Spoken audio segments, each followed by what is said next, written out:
bugünkü programımız bundan önce yaptığımız programlardan biraz farklı. Farkı şu, Arap Alevileri konuşacağız. Arap Alevileri özellikle Suriye'de yaşadıkları soykırımda, daha doğrusu Suriye'de Arap Alevilerine yapılan soykırım üzerinde Türkiye halkları, Türkiye Alevi kamuoyu, Türkiye ve Kürdistan'daki Alevi kamuoyu tartıştı. Önemli ölçüde tartıştı ve bu vesileyle de yakından tanıma imkanı oldu. Ama çok da kapsamlı tanıma imkanımız oldu mu dersek çok gerçekçi olmaz. Yanı başımızda birlikte yaşadığımız, sokakta birlikte olduğumuz, bir dizi sosyal faaliyeti birlikte yaşadığımız Arap Alevileri kimlerdir diye herhangi birine sorduğumuzda beklenen düzeyde tatmin edici bir cevap veremeyeceğinden hepimiz eminiz. Dolayısıyla bu Arap Alevileri konusunda belki başka programlar da yapmak gerekir ama özellikle bir program yaparak Arap Alevileri yakından tanıyalım istedik. Bunun için özellikle Nidal Havari daha başka zamanlarda programlarımıza katılmıştı. Bu programı yapalım diye görüştüğümüzde önerimizi kabul etti. Teşekkür ediyoruz kendisine. Ben teşekkür ediyorum. Evet, yani anlatmaya çalıştığım gibi Arap Alevileri kimlerdir? Nerelerde yaşıyorlar? Kültürel ve sosyal özellikleri nelerdir? Nüfus olarak da eğer biliyorsanız bu konularda bilgiler. Yani programımızı izleyenlerin Arap Alevilerini tanımasını sağlayacak olan bilgileri izleyicilerimizle paylaşalım istiyoruz. Buyurun, söz size. Teşekkür ediyorum her şeyden önce ve bizi izleyen bütün canlarımıza buradan selamlıyorum. Arap Alevileri konusu gerçekten böyle biraz kapalı bir kutu gibi.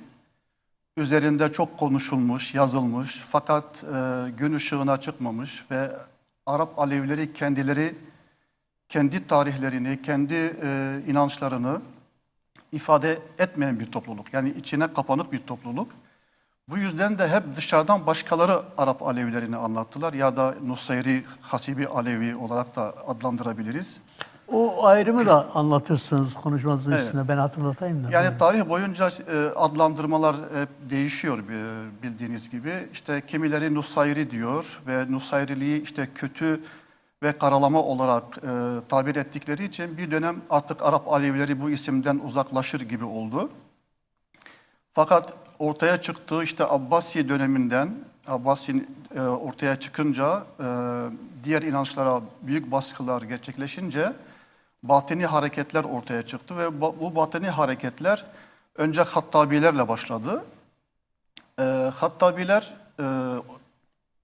Abbasilere karşı bir direniş örgütlemeye başladılar. Çünkü artık kendi inançlarını, o coğrafyaya ait eski kültürlerini yaşamamaya başladılar ve böylece isyan hareketi başladı.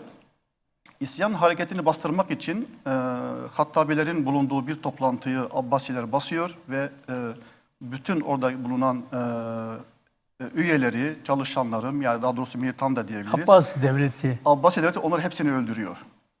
Ve Hattabiler yok edilince artık onlara bağlı olan ve onların devamcıları olan batini hareketler ortaya çıkmaya başladı.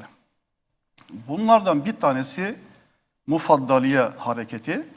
Mufaddaliye hareketi Nusayri hareketinin, Nusayri ya da inancının öncül 100 yıl önceki varlığıdır, oluşumudur diyebiliriz. Onun yanında işte Karmatiler, İsmaililer, daha sonra işte Fatimiler, farklı farklı batini gruplar oluştu. Bu batini gruplar günümüze kadar da geldi. Bu batini grupların temelinde bir Alevilik vardır. Yani hepsine Alevi diyebiliriz. Fakat batini hareketlerin genelde kendi önderleriyle adlandırıldılar. Yani o inancın kurucusu, önderi kim ise İsmaililer İsmail'den, Nusayriler, Hasan Sabah, Sabbahiler Babek. mesela aynen hep oradan geldi. Bu Karmati de bir isyan önderinin adıdır yani. tabii, tabii. Karmatiler çok zaten güçlü bir şekilde Abbasilere karşı büyük savaşlar verdiler. Yani Bahreyn'e kadar yayıldılar, Mekke'yi işgal ettiler, haç yapılan dönemde saldırılar düzenlendi, katliamlar da yaşandı. Hacer-ül Esved'i aldılar, uzun dönem kendileri sakladılar vesaire. Yani çok ciddi bir çatışma dönemi Yani de aslında. Hacer-ül Esved taşını kendileri götürüyorlar bulundukları yerle. Evet. Şimdi bu aslında yani İslam devletinin merkezi anlayışının diğer inançlara karşı olan sert tavrı, özellikle batini hareketlere kadar, bugüne kadar gelen sert tavrı aslında oradan kaynaklanıyor. Yani Emevi devleti kuruluyor, fakat Emevi devleti bir anlamıyla proto-İslam devletiydi. Yani daha böyle tamamıyla teşekkül edilmiş, yazılmış, çizilmiş, kuralları kesin belirlenmiş bir İslam daha netleşmemişti. Asıl netleşme Abbasiler döneminde ve Abbasiler bunu büyük zor yani Şimdi tarihleri de istersen not düşelim de 750'li yıllarda Evet. Abbasilerin, Emevilerin iktidarı Ebu Müslim tarafından yıkılıyor. evet. Yani Hazreti Hüseyin'in ve Ali'nin takipçisi olduğunu söyleyen Ebu Müslim Emevi iktidarını 750 yıllarda yıkıyor. Abbasilere devrediliyor iktidar. Tabii onların hepsi ayrıntılı tartışma gibi Evet. bu konular. Abbasiler döneminde bölgenin batini hareketleri İslam'la uyuşamadıkları için kendilerini yeniden formüle etmeye çalışıyorlar. Tabii bu İslam'la birlikte olmaya yol açıyor onları. Dolayısıyla İslam'ın bir kolu gibi yeni hareketler oluşmaya başlıyor. Benim anladığım bu. Yanlış anlattıysam düzelt. İslam'ın o dönemdeki bugünkü anladığımız tarzda bir İslami yönelim aslında daha netleşmemişti. Fakat hegemonya yüzyıllar sürünce bunun alt gruplardaki batiniler artık kendilerini o toplum içerisinde işte gizleyerek ya da kendilerine işte İslami isimler koyarak ayakta kalmaya çalıştılar. Hatta mesela kimi İslami sembolleri Hazreti Ali gibi kendi işlerine alarak, temel alarak bir şekilde kendi ekollerini İslam'ın içerisinde yaşamaya çalıştılar. Tabii bu kültürlenme denen bir olayı gündeme getiriyor. Yani siz uzun bir dönem bir egemenlik altında kaldığınız zaman onun isminden, dilinden, kültüründen mutlaka etkilenirsiniz. Fakat benim ortaya koymaya çalıştığım şey şu: Mezopotamya ve Bilad-ı Şam inanç kültürü ve bu güçlü uygarlıkların inançları bir noktadan sonra sentezler oluşturuyor. Fakat yani ben diyebilirim ki Abbasi dönemine kadar bu sentezlerde bu sentez güçlü bir şekilde bütün coğrafyada, yani işte Ürdün, Filistin, Suriye, Irak, Anadolu taraflarına gittiğiniz zaman bütün burada o sentezin bir devamını, o inanç sisteminin varlığını görüyorsunuz. Hatta Mısır'a kadar diyebiliriz. Yani o güçlü Sümer inançları, Babil inançları Mısır'a kadar da gitti, orada da devam etti. Bu inançlar tevhid dinleriyle beraber, yani İslam'dan önceki işte Yahudilik ilk dönemi, Hristiyanlığın ilk dönemi bu bahsettiğim inanç sistemlerine yakındılar. Batini İslam inanç sistemlerine. Evet, işte buna gnostik diyoruz. Yani gnostik inançlar, özellikle gnostik inançlar tabii bütün Mezopotamya inançları gnostik inançlar değillerdi. İçinde Mandailer var, işte Sabiler var. Biraz yani bu batiniliğin ilk dönemleri ve daha sonra gelen Büyük İskender seferleriyle beraber bu inanç sistemi Gnostizme doğru Ama Büyük evriliyor. İskender çok eski, yani milattan önce 30'lu yıllar. Evet, Gnostizm yani o dönemde, fakat onların bu inanç sisteminin, hani bahsettiğim Mezopotamya ve Bilad-ı Şam inanç sistemiyle sentez oluşturunca ve dışarıdan gelen Yunan kültürüyle, felsefesiyle birleşince işte bilgiye dayalı, biz ona marife diyoruz. Marife Yunanca'da logos denen, bilgi denen, tanrısal bilgi anlamına gelen, Tanrı'yı işte bilgiyle öğrenme, ona ulaşma gibi bir yani yeni bir din oluştu. Ve bu aslında Aleviliğin temelini de bu sistem oluşturmaya başladı. Yani daha sonraki yüzyıllarda, hani Emeviler döneminde de bu... Yani ondan önce siz başlatıyorsunuz Aleviliğin inançsal, düşünsel oluşum sürecini anlatıyorsunuz. Aynen. Milattan önceye dayandırıyorsunuz ve devam ediyorsunuz. Buyurun. Şöyle, biz mesela kendi inancımızda sistem olarak, yani inanç sistemi olarak zaten batiniliği seçiyoruz. Bu da gnostizme denk Yani ben düşüyor. onu da soracaktım ama isterseniz birlikte anlatabilirsiniz. Yani Arap Alevileri tarihsel olarak kimlerdir nasıl bir sosyal özellikleri ve coğrafyaları, kültürleri nasıldır sorusuyla birlikte Arap Alevilerin ritüellerini de bilmek istiyoruz. Evet. Dolayısıyla siz isterseniz iç içe de anlatabilirsiniz. Ben Ya hemen da isterseniz önce tarihini ve Evet, kültürünü... şöyle yani hemen o kısa keseyim zamanımız yo. açısından. Yani mesela o Abbasiler döneminden hani yola çıktık ya. Ya oradaki baskılardan dolayı dediğim gibi hareketler çıktı, batini hareketler çıktı ve bu batini hareketler gnostik hareketlerdi. Çünkü o hareketlerin hepsi o bahsettiğim dönemden Büyük İskender döneminin ve daha sonra Yunan döneminin o gnostik inanç yapısının yani Yunan felsefesiyle bu taraftaki mitolojinin bir araya gelerek oluşturduğu yeni bir inanç sistemidir bu.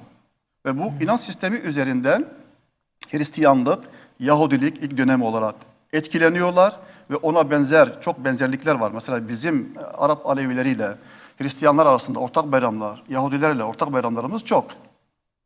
Onları anlatırsınız ayrıca. Evet. Hani bu dönem, bu gnostik dönem daha sonraki işte İslam'la beraber İslam'ın şemsiyesi altında artık kendilerini o devletin altında gizleyerek batini süreci öyle devam ediyor. Eski inançlarının üzerine yeni semboller, yeni isimler katarak işte o Mufaddaliye döneminden Nusayri dönemine, Muhammed ibn Nusayr dönemine geçiş oluyor. Ve Muhammed ibn Nusayr'dan sonra işte Hamadani devleti kuruluyor. Bu Hüseyin bin Hamdan el-Hasibi'nin yani Muhammed bin Nusayr'dan sonraki ikinci büyük aşama. Burada bir devlet oluşturuluyor. Bu devletin içerisinde Nusayri öğretisi Hamadani devletini büyük bir şekilde örgütlüyor, etkiliyor. Ve o coğrafya yani Suriye'den, Halep'ten, bizim Antakya ve Güney Anadolu bölgesinin hepsini kapsıyor. Yani büyük bir coğrafya oluşturuyor. Ve tabii yıkılış, Hamadani'nin yıkılışı işte Hamadani Devleti'nden mi söz ettik? Evet, Hamadani Devleti. Hamadani Devleti Arap Alevi inancı mı sahip? Evet. Yani o mesela Hasibi'nin öğrencileri orada olarak devleti oluşturuyorlar. Seyfeddevle. Hasibi'nin öğrencileri Hamadani Devleti. Hamadani. Evet. Ve Hamadani Devleti'nde Hasibi işte Harran bölgesinde örgütleniyor. Hangi yıllar bu? Bu binli yıllarda. Daha sonra devam ediyor. Moğol istilalarıyla beraber tümüyle yok oluyor. 1500'lü yıllarda yani o Halep'teki Alevi kesimleri Yavuz Sultan Selim döneminde büyük katliama uğruyorlar ve o katliamla beraber o bahsettiğimiz bir dakika, şimdi Yavuz Sultan Selim döneminde Arap Aleviler yine katliam büyük bir soykırım yaşıyorlar. Hangi şehirlerde? Halep merkezde. Çünkü Hamadani Devleti orada kurulmuştu. Telel katliamı diyorlar. Tepeler katliamı anlamına geliyor. Peki Arap oldukları için mi yoksa Alevi oldukları için mi? Yok, mi? Yavuz Sultan Selim zaten özellikle Safavi Devleti'nin kurulmasıyla beraber Alevileri kendine bir tehdit olarak görüyor ve Anadolu'da yaptığı katliamın devamı olarak zaten bütün o Alevi kesimine ciddi bir katliam yapılıyor. Ama işte mesela bu önemli, yani önemli bir bilgi paylaşıyoruz şimdi. Şimdi Alevi kamuoyu genellikle Yavuz Sultan Selim'in Anadolu'da ve Kürdistan'da yaptığı katliamları, Alevi katliamlarını biliyor. Yani bir Alevi soykırımcısı olduğu biliniyor. Evet. O kimsenin kuşkusu yok. Anadolu'da ve Kürdistan'da Alevilere yönelik bir soykırım yaptığı konusunda da herkes hemfikir. Ama aynı soykırımı işte Halep'te ve Suriye'nin çeşitli Arap Alevilerinin yaşadığı bölgelerde yaptığı konusunda en azından çok yaygın bir görüş yok sanırım. İşte sorun yani Arap Alevilerin kendilerini ifade etmemesinden kaynaklıdır. Yani bu doğru mu, böyle mi? Tabii. Yani o Anadolu katliamından çok daha büyük bir katliam yapılıyor. Ve Telel katliamı diyorlar, Tepeler katliamı. Halep düz bir alan. Ben Halep'e gittim yani. Şu ana kadar Telel sokakları var. Şariat tel dedikleri zaman yani orada Alevilerin katliam yaşadığı bölgeye öyle deniliyor. Çünkü Alevilerin kesilen kafalarından tepeler oluşturuluyor. Ve o yüzden tepeler diye şu ana kadar devam eder orası. Öyle bir adlandırma Alevilerin, var. Tabii. katledilen Alevilerin vücutlarıyla tepeler oluşturuyor. Evet. O katliamdan hayatta kalanlar çok az insan kalıyor zaten. Önce işte çünkü Hamadani devletinin önemli özelliği şu. O dönemin aydınlarını, şairlerini, çünkü o dönemin büyük şairler hep o Hamadani devletinin kendi içerisinde yer alıyorlar. El-Mütenebbi gibi mesela büyük bir şairdir. Yani o Arap aleminin en büyük şairlerindendir. O devletin öyle yazarlara, aydınlara kucak açmasıyla beraber çok insan orada yer buluyor. Yani o devletin kendi içerisinde yer buluyor. Katliamdan sonra hayatta kalanlar kendilerine yakın olan bölgelere düşünce olarak. Çünkü ben size neden bahsettim? Yani Büyük İskender'in o sahil bölgesindeki yarattıkları bütün şehirler hep ondan sonraki Seleukosların inşa ettiği şeylerdir. Orası yaklaşık olarak 6000 milattan önce 6000 yıla kadar dayanan bir bölge. Çok yani eski bir uygarlıktır. Ona biz Ogarit diyoruz.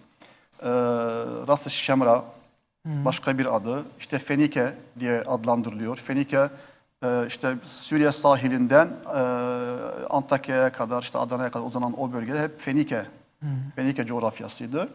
Siz de Fenike Konseyi'nin bir aktivisti olarak bu çalışmaları yürütüyorsunuz değil mi? Buyurun devam edin. Evet. Zaten özellikle hani o tarihi geçmişimizden dolayı biz oraya işte kendi çalışmalarımıza ya da örgütlenmemize Fenike Konseyi adını koyduk. Fenike, Antakya buna ve yani Tetrapolis denen 4 büyük şehir o Seleukoslar döneminde kutsanan 4 şehirdi. Antakya, Samandağ, Latkiye ve İskenderun. İskenderun Büyük İskender'in ismi, Antakya Seleukos'un babasının ismi, Afamya eşinin ismi. Yani hep yani tarihiyle, arkeolojik yapılarıyla belli olan bir coğrafyadan bahsediyorum. Yani hani böyle sadece söylem yani falan değil. O yıllarda inançsal olarak bugün savunulan inancın nüvelerinin yaşandığı bir coğrafyadan söz ediyorsunuz. Kesinlikle öyle. İşte Halep'te yaşanan katliamdan sonra oraya gidilmesinin, o dağlara kaçılmasının asıl sebebi ana yurttur çünkü. O daha önceki yüzyıllarda, milattan önce ve milattan sonraya kadar olan bu coğrafyanın ortak kültürü, ortak yaşam alanı olduğu için insanlar kendilerine yakın olan bölgelere kaçıyorlar. Ve işte hani bazen diyorlar özellikle Suriye'de, yani bunlar dağda yaşayan insanlar. Ya dağda yaşayan ya devlet kurmuşlar. Halep onlarındı. Halep dağlarda yaşamak zorunda kaldı. Evet, dağlarda yaşamak zorunda kaldılar bugüne kadar. Fransız işgalinden sonra 1920'lerde, 26'lara doğru Alevi devleti oluşturuluyor. Alevi devleti nereleri kapsıyor? Bugünkü Suriye sahili, işte İsmailleri de içine alarak, içindeki bir kesim Hristiyanları da alarak bir Alevi devleti oluşturuluyor. Alevi devleti fazla uzun sürmüyor. 1900'lü 1920, 25, 26, 30'lu yıllara kadar devam ediyor. Orada bir isyan başlatıyor Aleviler. Aslında Aleviler ilk defa yani o baskılardan bu Fransız sömürgeciliği döneminde sömürgecilik olmasına rağmen biraz da o baskılardan kurtuluyorlar. Dağlardan inip okullara gitme şansları oluyor.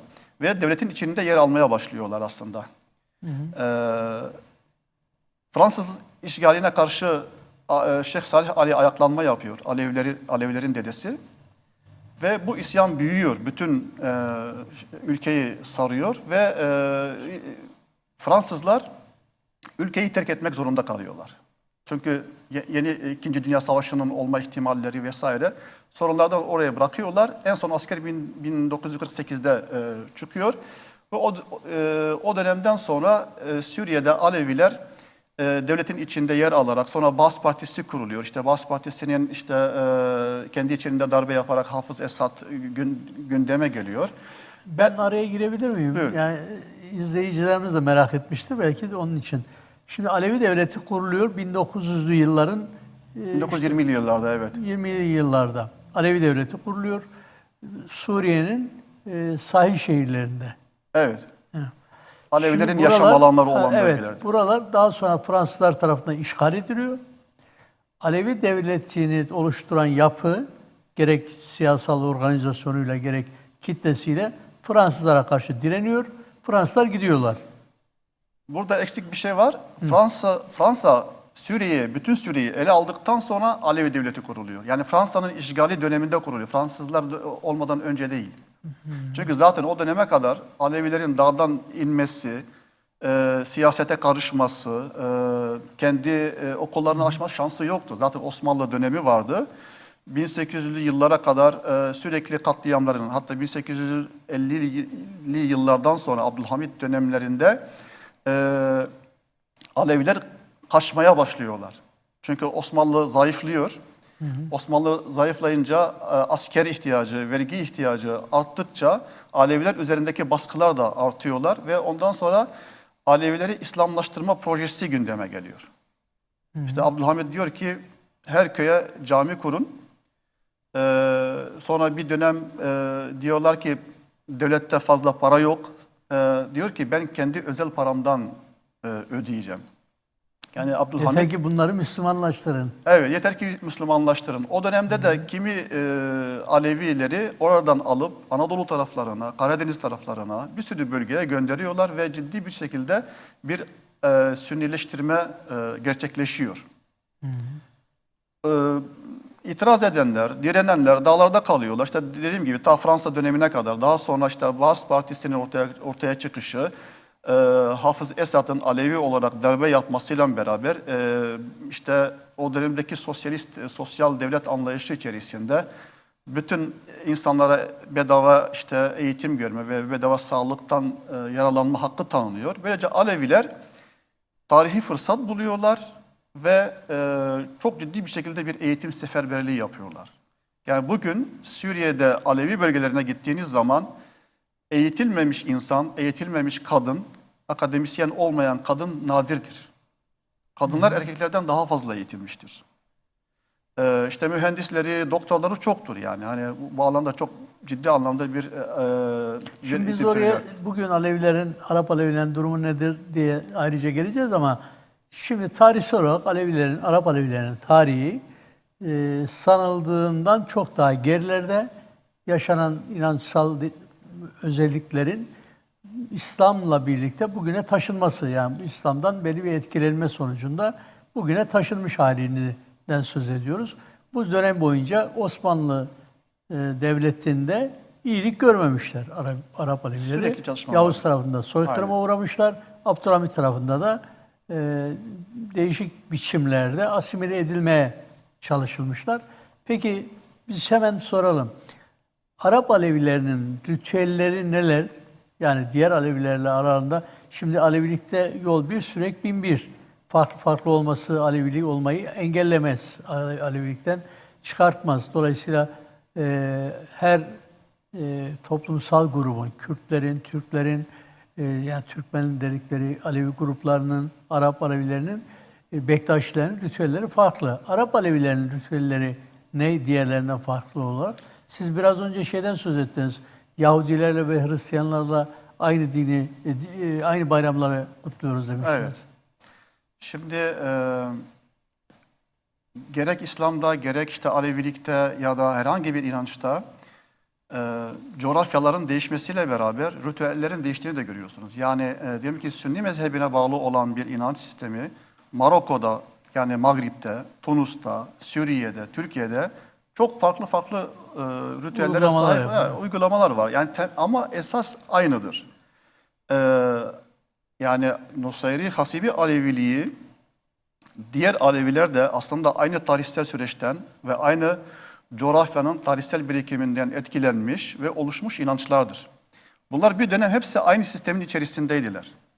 Fakat dediğim gibi tarihin değişmesiyle, devletlerin ve devletlerin etkisi siyasetin değişmesiyle evet. Farklı ritüeller oluşmuş olabilir. Fakat şimdi bir inancı biz değerlendirmeye aldığımız zaman biz onun işte yaratılış hikayesine bakıyoruz. Onun sembollerine, ritüellerine, ahiret inancına bakıyoruz. Tabii burada yargılamak için değil. Yani Evet. niye öyle diye Hayır. bir tartışma söz konusu değil. Nedir yani bir izleyici Arap Alevilerinin ritüelleri dediğinde ne anlamalı o kadar yani. Kesin. Yoksa Ben öyle algılamadım zaten. Hani şeyi anlatmaya çalışıyorum insanların kavraması açısından. Hani bir inançta farklılık varsa o ondan değil Onun anlamına bir- gelmiyor. Gelmiyor. Şimdi şeydeki temel inançlardaki logos dediğimiz yani hani bu gnostik inançlardaki temel işte bilgiye dayalı bilgiyle Tanrı'ya ulaşma meselesi, yaratılışın ya da teolojinin ana öznesi Tanrı'nın ışıktan olması, nurdan olması meselesi. Bu bütün Alevilerde aynıdır. Evet, evet, bütün Aleviler. Bütün Alevilerde Işık aynıdır. ve nur Evet. Aleviler için, bütün Alevi gruplar için Oradan kutsaldır, gelme evet. ve ona geri gitme. Yani hani bu ahiret meselesine de girmiş oluyoruz.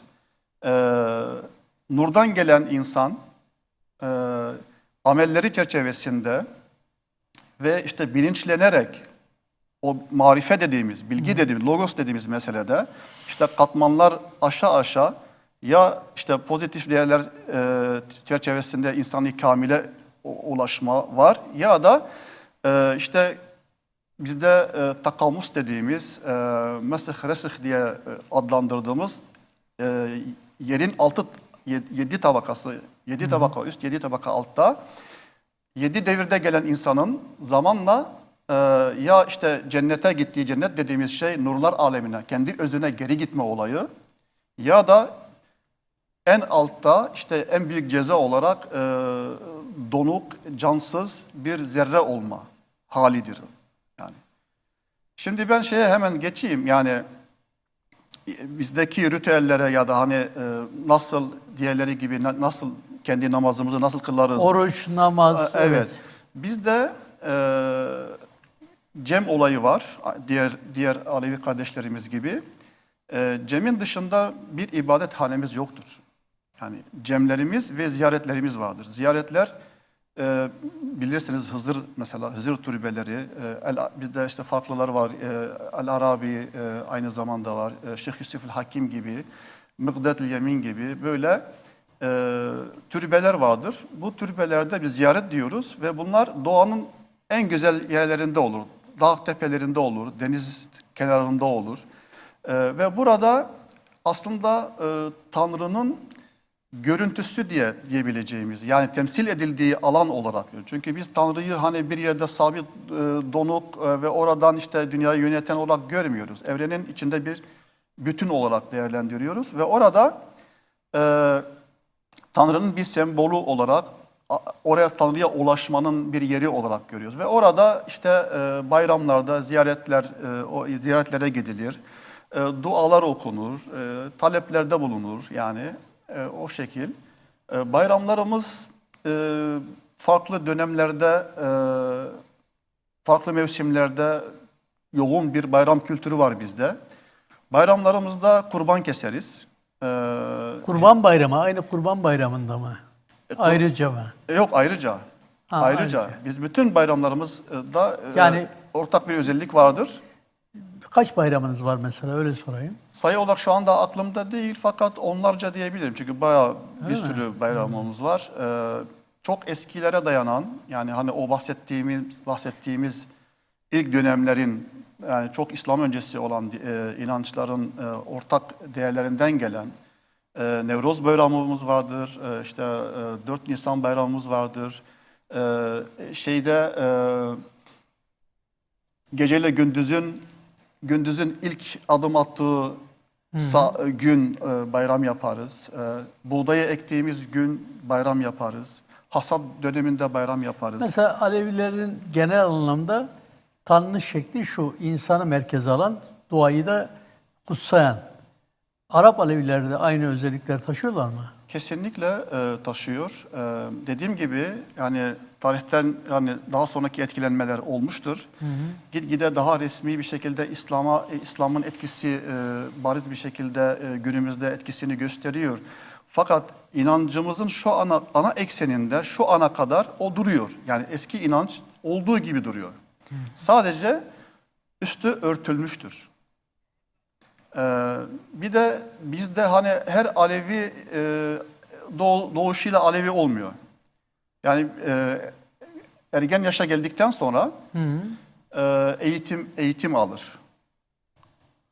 Alevi eğitimi alır. Alevi eğitimini nasıl alır? Alevi eğitimini Kim verir o eğitimi? Evet. Eğitim almış, eğitim verebilecek, akli dengesi yerinde, toplumun rıza verdiği herkes eğitmen olabiliyor. Talip dediğimiz, Eğitim nerede veriliyor? Mekan? şimdi onu anlatayım. Buyurun. Talip olgun yaşa geldikten sonra ona sorulur. Yani hani öğrenmek istiyor musun? Yani yola katılmak istiyor musun gibisinden. Çocuğun ya da gencin rızası alındıktan sonra kendine bir eğitmen seçer. Onu kendisi seçer. Yani ben işte falan şahsı uygun buluyorum der. Falan büyüğümden Evet. bana bu yolu öğretmesini istiyorum. Ve ona ifade edilir. Rıza gösterirse rıza kabul olduktan sonra cem kurulur. Cem'e talip gelir. Cemaatin önünde ilk 3 tane aşamadan geçer. Bu 9 ay sürer. Birinci aşamada 9 ay. 9 ay sürüyor. Birinci aşamada Her gün devam mı ediyor? efendim yok. Her gün. Diyelim ki bugün işte talip geldi, ona belirli sırlar verilir ve denetlenir. Yani bu insan, bu genç bu inancı taşıyabilecek yaşta mı, olgunlukta mı denetlenir. Bir de dediğim gibi Cem'deki bütün cemaatin rıza göstermesi gerekiyor, kabul etmesi gerekiyor. Talip cemaat önünde eğitmenini gösterir. Eğitmen de kabul ederse olay devam eder. Cemaat hem talibe hem eğitmene rızasını gösterir ve ilk deneme, Bir kefil olma ya da Aynen. şahit olma durumu. Toplumsal bir organizasyon, evet. Evet. İkinci işte bunun farklı aşamaları var. Her aşamada farklı ritüeller var. Farklı bilgiler verilir ve dediğim gibi 9 aya kadar işte denetlenir. Evet kesin olduktan sonra talip işte alacağı sırları dışarıya vermeme ve toplum içerisinde kalma kaydıyla yemin ederek bu yola başvurur ve amcasının yanına gelir. Biz amca diyoruz. Yani o eğitmen onun amcası. Eğitmen amcası oluyor. Amcası oluyor ve manevi olarak baba gibidir. Yani onun kızı o taliple evlenilmez. Yani evlilik olmaz. Sonsuza kadar olmaz. Ve manevi bir baba olarak Bizde kirve var. Onunla Evet. eşit mi? ona çok benziyor. Yani sizde kirve var mı ayrıca? Kirve ismi denmiyor bizde. Ha. İşte Bu böyle anlattığınız o ritüelin bu Araplardaki şeklidir, halidir. şekli, evet. Aynen öyle. Ve orada işte kendisine Aleviliğin yani Nusayri Aleviliğinin öğretisi, dikkat etmesi gereken şeyleri oradan alır ve metinler öğrenir. Ona metinler öğrenir ve metinleri aslında ezberlerler. Çünkü bir dönem dağlarda kaldıkları için mecburen dağlarda bunları hani yazılı verme şansları yoktu. Ezberleme şeyi vardır yani. O metinlerde işte inancın esasları, bu ezoterik yapısı, nelere dikkat etmesi gerektiğini, Tanrı'ya nasıl ulaşacağını, yani o insani kamil yolunun nereden nasıl gidileceğini, bu metinler içerisinde yer alıyor. Zaten metinler aslında... Siz bu bölüm oldukça kapsamlı bir bölüm Evet. ve çok uzun konuşması gereken bir bölüm ama vaktimiz sınırlı. Siz isterseniz bu bölümü biraz toparlayın. Arap Alevilerle ilgili eklemek istediğiniz, ritüellerle ilgili, kültürel, sosyal durumuyla ilgili eklemek istediklerinizi ekleyin.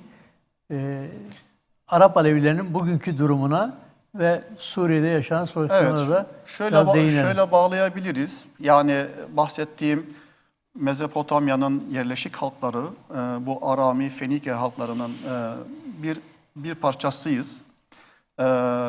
Konuştuğumuz dil, o Fenike halk dilinin... Bölgenin kadim halklarından birisi. Ve konuştuğumuz dil de o Fenike lehçesinin devamıdır. Bizim konuştuğumuz Arapça aslında odur. Farklı bir Arapça. Farklı bir Arapçadır. Lübnan'da da konuşulur çünkü Lübnan'da o Fenike'nin ve sahilde konuşulan bu Arapça aslında bir anlamıyla Fenike lehçesi olarak devam ediyor.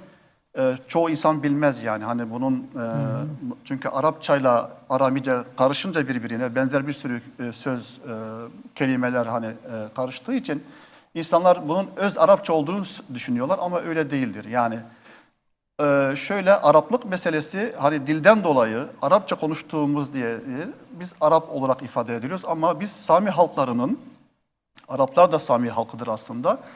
O Arami, Süryani, işte Fenike ve İbrani halklarının ortak halkıyız aslında. İnançlarımız sadece farklı. Yani Suriye'deki Süryanilerle, Lübnan'daki Marunilerle aslında Dürzilerle de akraba bir halkız. Halk olarak böyle. Güncel olarak bir de şeyi söyleyeyim. Yani Suriye'de yaklaşık olarak 6,5 milyon nüfusumuz var. Sünni mezhepten sonra en büyük halk grubunu oluşturuyoruz. Peki o zaman buradan direkt geçmiş olalım oraya. Arap Alevileri, yani sizin anlattığınıza göre Arap Alevileri desek bile tam anlamıyla bildiğimiz bugünkü Araplardan farklı olduğunu söylüyorsunuz. Yine de biz Arap Alevileri diyelim. Arap Alevileri şu anda ne durumda? Yani Suriye'de 6,5 milyon diyorsunuz. Başka nerede varlar? Karadeniz'e gittiklerini söylüyorsunuz. Bu konuda da bilgi... Suriye'de 6,5 milyon, Türkiye'de herhangi bir istatistik yok ama işte Hatay, Adana, Mersin civarında 2 ile 3 milyon arasında kesin böyle bir nüfusumuz var. İstanbul'da mesela 100 bin civarında bir nüfusumuz var. Almanya'da 100 bin civarında bir nüfusumuz var. Avrupa'nın bütün ülkelerinde Arap Alevileri Karadeniz'de var. Karadeniz'dekiler eridiler. Konya'ya gidenler eridiler. Ege taraflarına gidenler çoğu eridi. Çünkü Mersin'den sonra Mersin bile artık da dillerini kaybettiler. Yani 38'li yıllardan sonra 1939'da işte Hatay'ın ilhakı gündeme geliyor. Bir kısım göç ediyor Suriye'ye.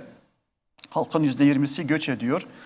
Geri kalanlar da işte Türkleştirme dönemi başlıyor. Mesela örnek vereyim, bir örnek olarak Adana'da o dönemlerde bir Türk genci işte Arap Alevisiyle evlendiği zaman ya da Nusayri bir kızla evlendiği zaman çeyiz ve düğün masrafları devletten karşılanıyordu. Yani hani şimdi bu yöntem benzeri şeyde de... yani bu asimilasyon aracı olarak kullanıyorlar. Aynen okullarda hani dillerini kaybetmeleriyle gayet insani beraber... bir durum. Evet. Yani. Şeye doğru, Samandağ'a doğru yani Mersin'den Akdeniz'e doğru gelirken biraz daha fazla özgün koşullar devam ediyor. Ama Mersin ve yukarısı erime çok tabii artık şey oluyor. Buradaki hani 2-3,5 milyon civarında bir nüfus var. Latin Amerika'da 1870'li yıllardan beraber hani bahsettiğim o sebeplerden dolayı çok ciddi bir göç oldu. Arjantin'de bir belediye olduğu gibi Nusayri Alevilerden oluşuyor. Bolivya'da, Guatemala, ya o Latin Amerika'nın birçok ülkesinde hani hala Şili'de şeyler var. Nusayri Alevileri var. Orada da bir erime yaşandı ama hala orada kendini Nusayri Alevisi olarak gören bir topluluk var. Yani biraz önce de belirttiğimiz gibi gerçekten konu çok kapsamlı, Evet. çok daha özel konuşmamız gerekir, uzun konuşulması gerekir. Onun için biz şimdilik buradan bırakalım, vaktimiz sınırlı. Tamam. Suriye'de Alevilere yönelik, Arap Alevilere yönelik bir soykırım yaşatıldı. Bu soykırım atmosferi bitmedi esasında. Bu bir biçimde tacizlerle, kaçırmalarla, baskılarla, zorbalıklarla devam ediyor. Buna karşı Arap halkları da, Türkiye halkları da, Kürt halkı da belli mücadeleler geliştirdiler, bütün Alevi grupları. Şimdi durum ne? Suriye'de soykırımla ilgili durum ne? Bir de Arap Alevileri Türkiye'de ve Kürdistan'da yaşanan son derece önemli bir gelişme var, biliyorsunuz, siz de takip ediyorsunuz. İşte Barış ve Demokratik Toplum Projesi yaşanıyor. En son Bahçeli'nin de bu konuda yeni açıklamalar oldu. Bununla ilgili de Arap Alevileri neler düşünüyor? Meseleyi nasıl görüyorlar? Olabildiğince uygun biçimde belirtirseniz iyi olur. Vaktimiz çok fazla değil. Tamam. Şimdi yani Suriye'de cihatçı bir rejim geldi. Yani ülke onlara teslim edildi. Hani onların anlattığı gibi bir devrim falan yaşanmadı. Yani hani İslamcı bir devrim de yaşanmadı. Devir teslim yapıldı. Devir teslim yapıldı ve fatura çok ciddi bir şekilde Alevilere kesildi. Bütün halklar eziyet yaşadılar.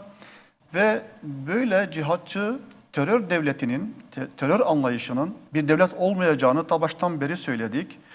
İlk günden katliamların yaşanacağını söyledik ve fakat ne yazık ki ciddi bir kamuoyu oluşturamadık o dönemde. Çünkü insanlar hala şey düşünüyorlar, işte Yapılan propaganda sebebiyle işte çok gaddar bir rejim var.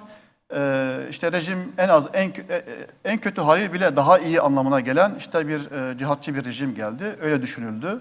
Fakat öyle olmadığı, Sünni halkın bile bugün çok azap çektiği bir dönem yaşanıyor. Yani sadece Kürtler, Dürziler ve Aleviler orada işkence ve katliam yaşamıyor. Bugün Şam'daki liberal ya da mütedil Müslüman dediğimiz kesimler de büyük bir baskı altındalar.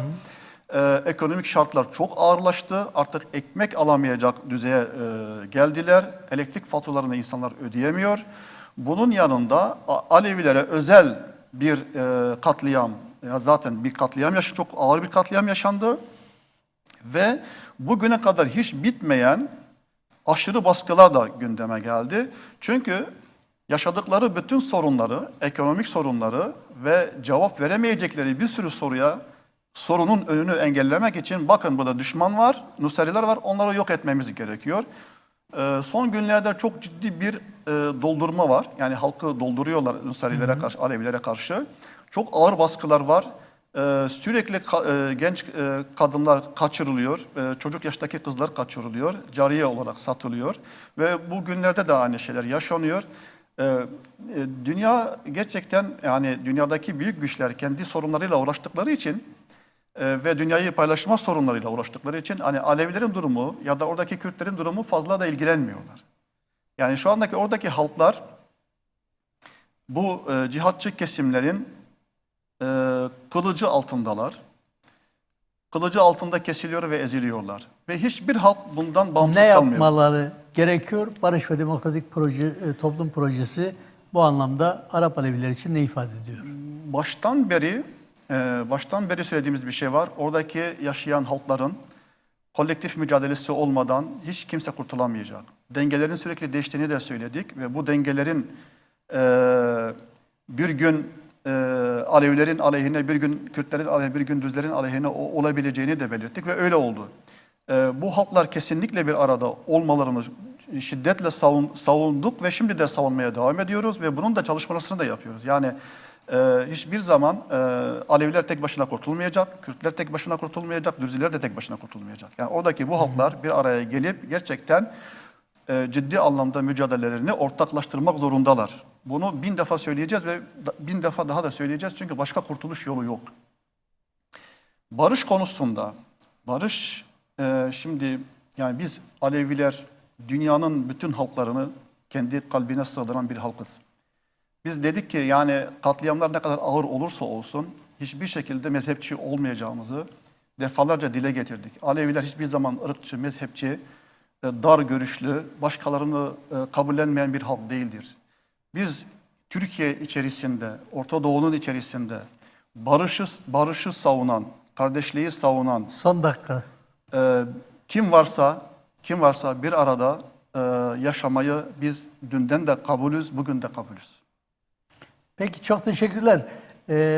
Sayın Nidal Havari, Arap Aleviler mevzunu açtık ama bitiremedik maalesef. Çünkü gerçekten çok kapsamlı bir mevzu. Dolayısıyla da çok geniş konuşulması gereken bir mevzu. Umarım izleyicilerimiz de bu konuyu konuşmuş olmamızı yadırgamayacaklardır. Dolayısıyla bir birlik makam programının sonuna Arap Alevileri yeterince konuşamadan gelmiş olduk. Süremiz buraya kadardı. Sayın Nidal Havari'ye teşekkür ederek, saygılar sunarak bir başka birlik makam programında görüşmek umudu ve dileğimizi ileterek hoşça kalın diyoruz.